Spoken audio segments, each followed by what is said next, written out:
heute, wie ihr den Amazon Alexa Dot, in dem Fall Generation 3, zurücksetzen könnt. In dem Fall einen Hard Reset ohne die Alexa App.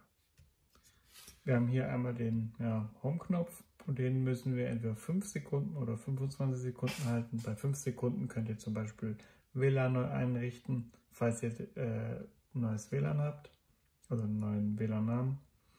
Oder ihr drückt 25 Sekunden lang den Knopf, dann kommt der komplette Einrichtungsmodus. Das heißt, es wird einmal auf Werkseinstellung zurückgesetzt. In meinem Fall möchte ich dies gerne tun, das heißt, ich gehe einmal lange drauf.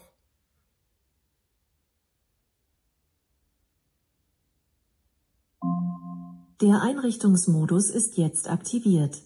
Folge den Anweisungen in deiner Alexa-App.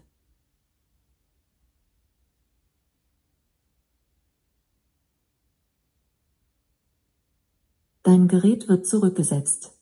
Dies wird ungefähr 1 Minute dauern. Ich werde dich benachrichtigen, wenn es bereit ist. So, das heißt, jetzt setzt sich das Gerät zurück.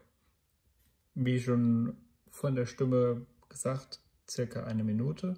Und danach könnt ihr den Echo Dot neu einrichten. Komplett auch mit einem neuen Amazon-Konto verknüpfen. Das war's schon gewesen. Bei Fragen unten in den Kommentaren von Daumen hoch und Dankeschön.